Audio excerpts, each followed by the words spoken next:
नमस्कार मित्रांनो, आज आपण बघणार आहे आलू पराठा रेसिपी। त्यासाठी काय काय इन्ग्रेडियंट लागणार आहे ते मी तुम्हाला सांगते। त्यासाठी लागणार आहे आपल्याला बटाटा, कोथिंबीर, मिरची, कढीपत्ता, कांदा आणि आलं लसूण पेस्ट। चला तर आता रेसिपीला सुरुवात करूया। आता कुकरमध्ये आलू उकडायला टाकले, तोपर्यंत आपण पीठ भिजवून घेऊया। मी घेतलंय 2 वाट्या गव्हाचं पीठ। पीठ छान मळून घ्यायचं आहे। त्यानंतर बटाटे मी स्मॅश केले, त्यामध्ये ॲड केला आहे मी कांदा, कोथिंबीर, कढीपत्ता आणि मिरची, बारीक कट केलेली मिरची।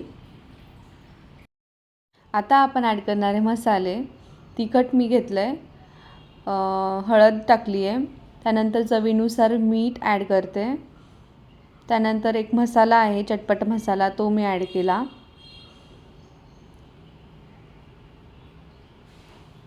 त्यानंतर एक चाट मसाला म्हणून येतो तो मी ॲड केला, त्याने खूप छान टेस्ट लागते। ते एकदम छान मिक्स करून घ्यायचं आहे मिक्सचर। छान मिक्स झालं की त्याचा एक डो बनवून घ्यायचा आहे। वरतून थोडंसं गार्निशिंग केलं आहे कोथिंबीरने। आता आपण चपातीसारखं छोटं लाटून घ्यायचं आहे। त्यानंतर आपण ते बटाट्याचं बॅटर केलेलं आहे ते त्याच्यात टाकायचं, त्यानंतर ते लावून घ्यायचं असं छान आणि गोल करायचं हाताने आणि मस्त लाटून घ्यायचं।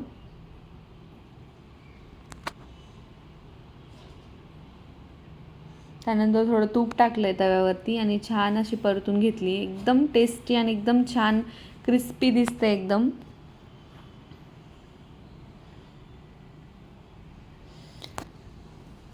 गरमागरम आलू पराठा तयार आहे। तुम्ही हा दही सोबत, सॉस सोबत, कशासोबतही सर्व करू शकता।